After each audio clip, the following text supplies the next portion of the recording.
तो twelfth physics है और चैप्टर 1 है। आज का जो टॉपिक है एनसीईआरटी बुक में आप देखेंगे तो ये 1.6 में है, बहुल आवेशों के बीच का बल। अब बहुल का मतलब तो समझते होंगे, है नया शब्द, लेकिन समझ में आ रहा है कि बहुत सारे आवेश हों तो सारे आवेश मिल करके उस पर कितना बल लगाएंगे। जैसे आप लोग बैठे हो, मैं भी आवेश हूँ, आप लोग भी आवेश हो, तो ये कोई आकर्षित करेगा, कोई प्रतिकर्षित करेगा या सभी आकर्षित करेंगे, तो सब मिला करके कितना बल लगाएंगे, इस तरह का टॉपिक है। ठीक है, इसका हमको मान निकालना है। समझ में आ गया? तो हम जो सब मिला के हैं, हम लोग कहला गए आवेशों का निकाय। हम लोग क्या कहलाएंगे? आवेशों का निकाय। ठीक है, तो अब इसको कैसे पढ़ेंगे? एकल आवेश पर, मैं अकेला आवेश हूं और सभी लोग मिलकर बल लगा रहे हो, तो एकल आवेश पर लगने वाला, आवेशों के निकाय में एकल आवेश पर लगने वाला बल अलग अलग आवेशों के लगने वाले बल के बीजगणितीय योग के बराबर होता है। चलिए इसको थोड़ा सा लर्न करिए। पहले मेरा नाम लीजिए। पहले हम लोग क्या है? आवेशों का निकाय। तो पहला शब्द क्या हो जाएगा? आवेशों के निकाय में।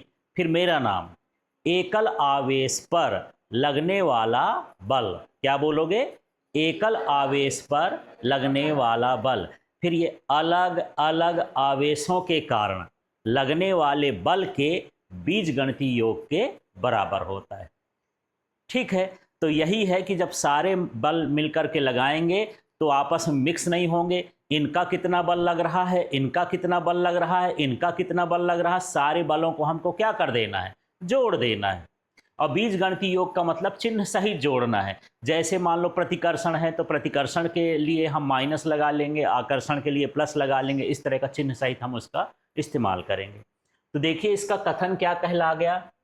इसको हम बलों के अध्यारोपण का सिद्धांत भी पढ़ते हैं। तो परीक्षा में दो तरह से प्रश्न आता है कि बहुल आवेशों के बीच लगने वाले बल का सूत्र स्थापित करिए या इससे संबंधित अध्यारोपण का सिद्धांत दीजिए। अध्यारोपण का मतलब जोड़ है। अध्यारोपण का मतलब क्या समझना है? जोड़ है। जैसे आप लोग प्रार्थना करते हो, जब तो गाना गाते हो या कोई प्रार्थना का आवाज़ निकालते हो तो सारी आवाज़ इकट्ठा मिल जाती है, माने वो क्या हो गई? अध्यारोपित हो गई। अध्यारोपित का मतलब क्या है? मिलना एक तरह से। ठीक है, तो देखिए यहाँ पर क्या है? आवेशों के निकाय में एकल आवेश पर आरोपित कुल बल अलग अलग आवेशों द्वारा आरोपित बलों के सदिश योग के बराबर होता है तथा किसी एक आवेश द्वारा आरोपित विशिष्ट बल अन्य आवेशों के उपस्थिति के कारण प्रभावित नहीं होता है। मतलब ये आवेश हैं, मेरे पर बल लगा रहे हैं, बगल में वो आवेश है, तो इसको ये प्रभावित नहीं करेंगे। उनका अलग कहलाएगा, इनका अलग कहलाएगा, एक दूसरे को प्रभावित नहीं करेंगे। ठीक है, तो अब इतनी बड़ी लाइन को छोटा करना है तो ये सूत्र है, इस सूत्र से हम इसको छोटा कर सकते हैं, जान सकते हैं। ठीक है, सबसे पहले देखो, अब आपको सारा कुछ भूल जाना है, इस सूत्र को याद रखना है। F1 माने एकल आवेश पर लगने वाला बल, और देखो F12 लिखा है। F12 का मतलब होता है दूसरे आवेश के कारण पहले पर लगने वाला बल। क्या पढ़ेंगे इसका? दूसरे आवेश के कारण पहले पर लगने वाला बल। इसको क्या बोलोगे? तीसरे आवेश के कारण पहले आवेश पर लगने वाला बल। इसको क्या बोलोगे? चौथे आवेश के कारण पहले आवेश पर लगने वाला बल। इसी तरह से हम बढ़ते जाएंगे तो nवें आवेश के कारण पहले आवेश पर लगने वाला बल। जितने आवेश हैं सारे आवेश पहले आवेश पर बल लगा रहे हैं, किसी एक आवेश पर बल लगा रहे हैं, तो कुल बल कितना होगा ये हमको पता करना है। तो बलों के अध्यारोपण का सिद्धांत क्या है? सबसे पहले इसको देखो, इसको बोलेंगे आवेशों के निकाय में। क्या बोलेंगे? आवेशों के निकाय में। फिर यहां देखो, पहले आवेश पर लगने वाला कुल बल, है ना? क्या बोलोगे? इसका नाम लो, पहले आवेश पर लगने वाला कुल बल अलग अलग आवेशों के द्वारा लगने वाले बल के सदिश योग के बराबर होता है। इसको क्या बोलेंगे? फिर से बोलो, अलग अलग आवेशों द्वारा लगने वाले बल के, अब ये चिन्ह को क्या बोलते हो? सदिश। और इसको क्या बोलते हो? योग। फिर इसको क्या बोलते हो? बराबर होता है। ठीक है, ये बल एक दूसरे को प्रभावित नहीं करते। ठीक है, इतना ही आपको लिख देना है। तो चलो अब आप नाम लो। पहले क्या बोलोगे, बोलो तो? आवेशों के निकाय में। फिर इसका नाम लो। हाँ, एकल आवेश पर लगने वाला कुल बल, है ना। फिर क्या बोलोगे? अलग अलग आवेशों के कारण लगने वाले बल के, क्या बोलोगे? अलग अलग आवेशों के कारण लगने वाले बल के। फिर इसका नाम लो सदिश। फिर इसका नाम लो योग के बराबर होता है। ठीक है, और ये बल एक दूसरे को प्रभावित नहीं करते हैं। यही कहलाता है बलों के अध्यारोपण का सिद्धांत। ठीक है, समझ में आ गया। और बल के साथ हमेशा है, जैसे पृथ्वी और हमारे बीच में भी गुरुत्वाकर्षण लग रहा है, तो मेरा गुरुत्वाकर्षण बल अलग है, इनका गुरुत्वाकर्षण बल अलग है, इनका गुरुत्वाकर्षण, एक दूसरे को हम प्रभावित नहीं कर रहे हैं कि क्या कितना है। ठीक है, इसी तरह से ये बल, जो आवेशों के बीच बल लगता है, वो भी एक दूसरे को प्रभावित नहीं करता है। ठीक है, तो एक बार सुना तो दो। हाँ बोलो, ऐसे बैठे बैठे बोलना है।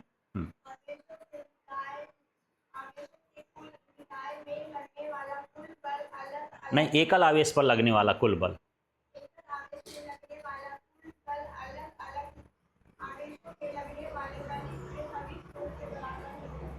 हाँ, आप बोलो। हाँ, आवेशों के निकाय एकल आवेश पर लगने वाला कुल बल अलग अलग आवेशों के सदिश के बराबर। अलग अलग आवेशों के बलों के, अलग अलग आवेशों के कारण लगने वाले बलों के सदिश योग के बराबर होता है, और ये एक दूसरे को प्रभावित नहीं करते। इतना है आपको लिखना है। इसे हम क्या कहते हैं? बलों के अध्यारोपण का सिद्धांत, या फिर बहुल आवेश या बहुत आवेशों के बीच लगने वाला बल। ठीक है, क्लियर हो गया। अब चलिए इसका व्यंजक निकाल के हम देखेंगे। तो 12th फिजिक्स का चैप्टर 1 का ही एक टॉपिक है, ये है बहुत आवेशों के मध्य वैद्युत बल के सूत्र की स्थापना। अभी हम आवेशों का अध्यारोपण का सिद्धांत पढ़े, है ना।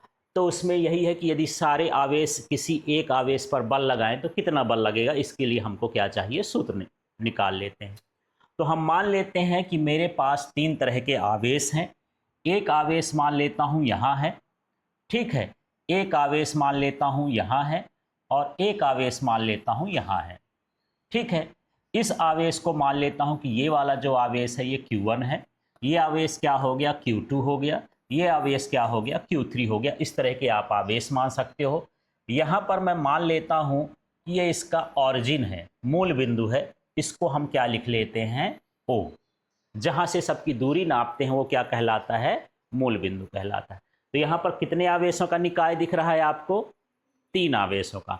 हम चाहते हैं कि ये जो Q2 है ये कितना बल लगा रहा है, और Q3 ये कितना बल लगा रहा है। इस पर दोनों बल लगा रहे हैं ना, तो कितना कितना लगा रहे हैं, यही हमको पता करना है।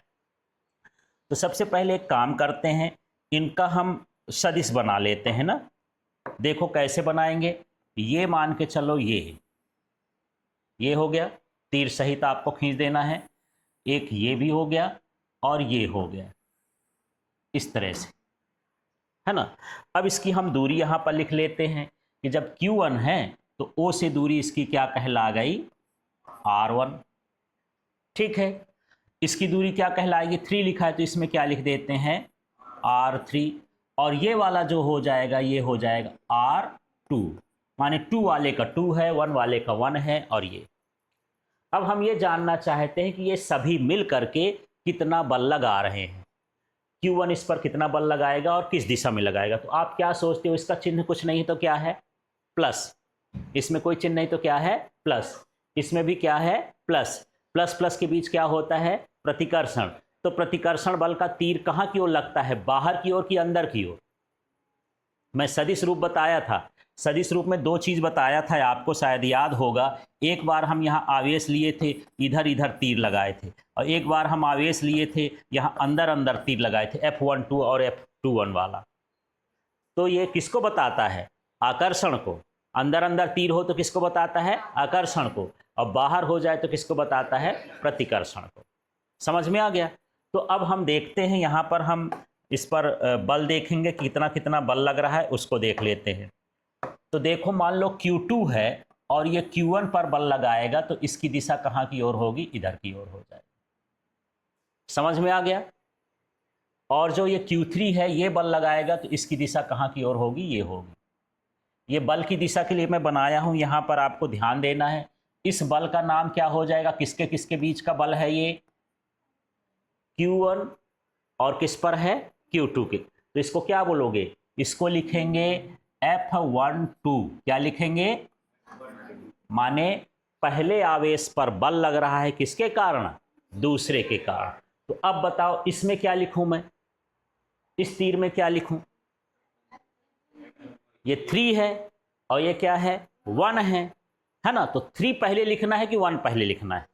1, जिस पर आप बल निकाल रहे हो। ये क्या हो जाएगा? F13, ये बल हो गया। अब देखो, ये तो उधर बल लगा रहा है, ये इधर बल लगा रहा है, तो परिणामी बल कितना लगेगा? तो आप लोग जो है 11वीं में समांतर सदिश माने समांतर चतुर्भुज के सदिश का योग नियम पढ़े हो। यदि 2 सदिश हों तो उनका योग हम कैसे निकालते हैं? एक आयत बनाएंगे, चतुर्भुज बनाएंगे, उससे विकर्ण खींच देंगे, वो जो विकर्ण है उसका क्या कहलाया? रिजल्टेंट कहला गया, है ना? उस पर लगने वाला कुल बल कहलाएगा। थोड़ा सा यहाँ देख लेते हैं। इसको मैं पहले क्या बना लूँ? पहला काम क्या है? चतुर्भुज बनाना। क्या है? चतुर्भुज। हम समांतर चतुर्भुज के योग का नियम निकाल रहे हैं। अब इसमें मुझे निकालना है परिणामी बल। ठीक है, क्या निकाल रहे हैं? परिणामी बल। तो परिणामी बल कैसे निकलता है? इसका जो विकर्ण होता है परिणामी बल देता है, और इसका नाम हमने क्या रख दिया? F1, माने पहले आवेश पर लगने वाला कुल बल हो गया। ठीक है, फिर से समझते हैं। ये कितने आवेशों का निकाय है? 3 आवेशों का, है ना? Q1 है, Q2 है, Q3 है। हम जानना चाहते हैं कि Q1 पर कितना बल लग रहा है, तो हम ये देखेंगे कि ये कितना बल लगा रहा है, ये कितना बल लगा रहा है, फिर उन दोनों बलों को हम क्या कर देंगे? जोड़ देंगे। अब दिक्कत है यहाँ पर चित्र बनाने की। तो चित्र आप कैसे बनाएंगे? कहीं भी ऐसे Q1, Q2, Q3 लिख लीजिए। अब मान लो यहाँ Q1 लिखा है, तो ये हम सबकी स्थिति सदिश बताएंगे कि Q1 O से कितना दूर है, Q3 O से कितना दूर है, और Q2 भी कितना दूर है। तो यहाँ पर हम इसके लिए लिखे R1, इसके लिए R2, इसके लिए क्या लिख लिए? R3। अब हम ये देखना चाहते हैं कि जो Q2 है वो Q1 पर बल लगा रहा है, तो किधर बल लगाएगा? तो कहाँ लगाएगा? इधर की ओर, है ना? बाहर की ओर लगाएगा। ठीक, क्योंकि प्रतिकर्षण बल है। यदि आकर्षण होता तो कहाँ की ओर लग जाता? अंदर की ओर। ये भी कहाँ की ओर लगाया? बाहर की ओर। अब एक बल इधर जा रहा है, एक बल इधर जा रहा है, और हम जानते हैं बल कैसी राशि होती है? सदिश राशि। कैसी राशि होती है? सदिश। तो 2 सदिशों को जोड़ना है। तो आप लोग 11वीं में पढ़े हो सदिशों के योग का त्रिभुज नियम और सदिशों के योग का समांतर चतुर्भुज का नियम। तो उसमें यह था कि यदि 2 सदिश को उनके परिमाण और दिशा के साथ व्यक्त किया जाए तो चतुर्भुज के कटान बिंदु से जाने वाला विकर्ण उनके परिणामी को व्यक्त करता है। तो उससे आपको मतलब नहीं, केवल जानना आया है। तो इसका हम विकर्ण खींच देंगे। ये विकर्ण जो हम F1 लिखे हैं, इसका मतलब ये कुल बल हो गया ये, और ये दोनों मिला के इस दिशा में बल लगाएंगे। ठीक है, तो हम यहाँ पर लिख सकते हैं जो बल का मान है वो क्या बन जाएगा? अध्यारोपण के सिद्धांत से क्या बनना? अध्यारोपण के सिद्धांत से। ठीक है, अब हम यहाँ पर क्या लिखेंगे? F1। क्या लिखेंगे? F1 बराबर क्या हो जाएगा? वेक्टर भी लगा देता हूँ। F1 2, फिर क्या हो जाएगा? प्लस F1 3, और प्लस ऐसे यदि n निकाय का हो तो ये हो जाएगा प्लस F1n। क्लियर हो गया? ये समझ में आ गया? ये तो एक चित्र है, लेकिन इसी तरह के इसमें Q1, Q2, Q3, Q4, Q1 आवेश हों, तब क्या होगा? तब ऐसे सीरीज बढ़ती जाएगी। ठीक है, एक बल का आप सूत्र जानते हो कि नहीं? F इक्वल टू क्या होता है कूलाम के नियम से? 1/4πε0 Q1 Q2/r²। तो ये सभी का हम मान रख रहे हैं। ये मैं लिख रहा हूँ, F1 लिख दिया। अब यहाँ इसको लिखूँगा 1/4πε0 एप्सिलॉन नॉट। ठीक है, और क्या लिख दूं? हाँ, Q1 और Q2 अपॉन में हो जाएगा R12 और ये हो जाएगा R12, ये वेक्टर फॉर्म में लिखना है इसलिए लिख दिया ये। ठीक है, और यहां पर क्या लगेगा? स्क्वायर। क्लियर हो गया? अब बताओ इसको क्या लिखूं? तो इसको क्या लिखोगे? 1/4 पाई एप्सिलॉन नॉट, और क्या हो जाएगा? Q1 है और 3 है तो क्या हो जाएगा? Q3 बटे में क्या हो जाएगा? R13, और ये क्या हो जाएगा? यहाँ पर स्क्वायर, क्या लगा दूं? स्क्वायर, और ये हो जाएगा R13 का यूनिट वेक्टर। ये दिशा के लिए होता है, सदिश रूप लिखेंगे तो दिशा बताएगा।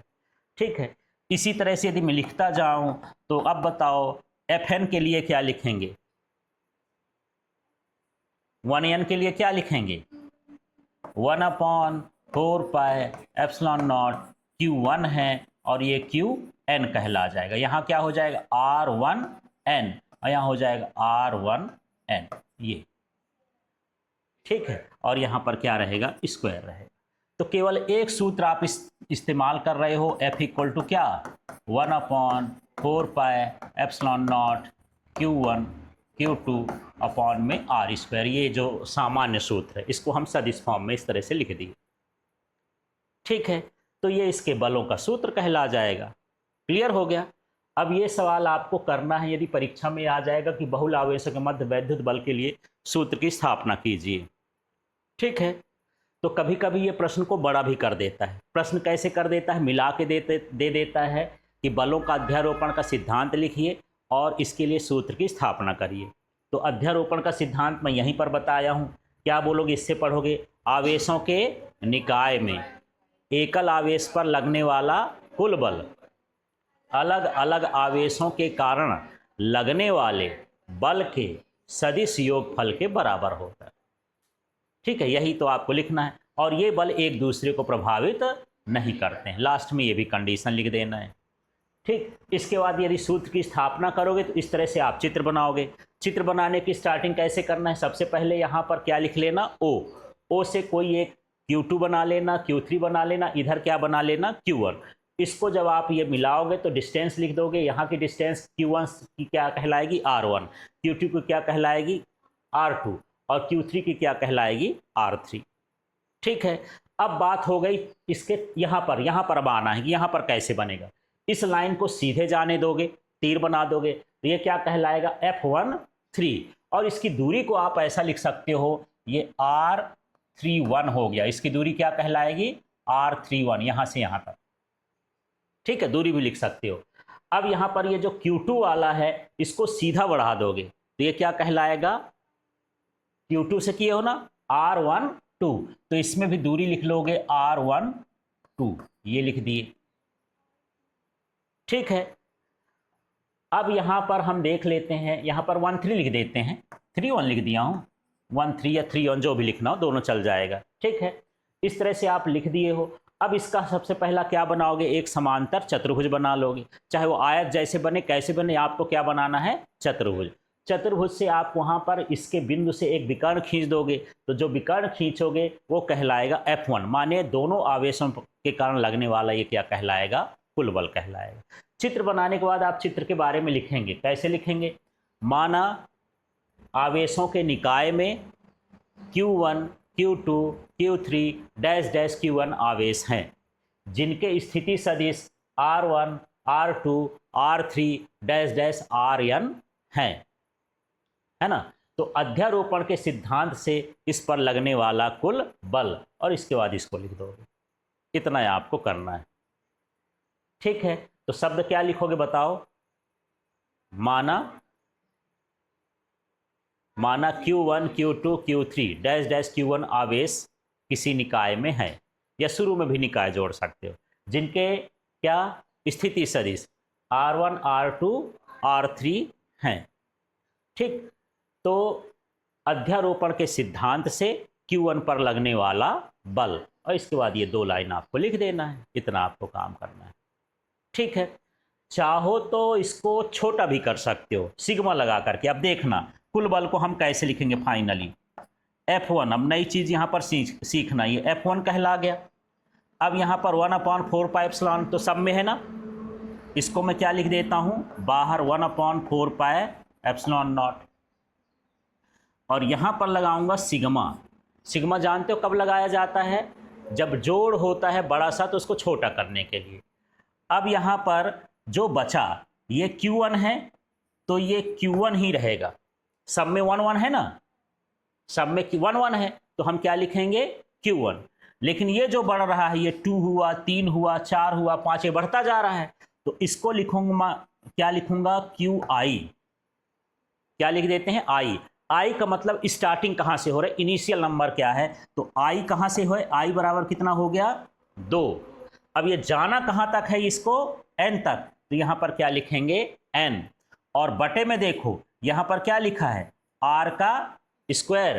1 तो सभी में है तो यहाँ 1 ही लिख दूंगा, लेकिन यहाँ पर 1 के बाद क्या लिखूंगा, i, क्योंकि i का मान यहाँ भी 2 है, यहाँ भी 2 है, 2 2 से ऐसे बढ़ता जाएगा। ये इसका फाइनल सूत्र हो गया।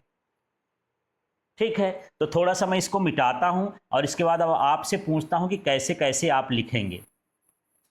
इसका मुझे इकट्ठा लिखना है, शॉर्ट फॉर्म लिखना है, अध्यारोपण के सिद्धांत। तो क्या बनाऊं, सबसे पहले क्या लिखूं बताओ, हाँ यही F1 का क्या लिख दिए, वेक्टर, और फिर क्या हो जाएगा, 1/4 पाई एप्सिलॉन नॉट। ठीक है, फिर क्या लगा दूं, सिग्मा। ठीक है, सिग्मा लगाने के बाद यहाँ पर क्या लिखूं, Q1, और फिर क्या लिखा है, Q2। लेकिन 2 का मान बढ़ता जा रहा है, 2 आएगा, 3 आएगा, 4 आएगा, 5 हो गया, कहाँ तक जाएगा, n तक जाएगा, है ना। तो इसको मैं क्या लिखूंगा, I, और I को यहाँ बताना पड़ेगा कि I कहाँ से प्रारंभ होता है, 2 से, कहाँ तक जाना है, n तक। अब यहाँ नीचे लिखा है R12, तो R स्क्वायर है, 1 को 1 ही लिखेंगे, और यहाँ पर क्या लिख देंगे, आई का मतलब 2 3 4 5 6 ऐसा बढ़ा सकते हो। ये फाइनल इसका आंसर हो गया। इस तरह से यहाँ पर बहुल आवेशों का बल निकालेंगे। ठीक है।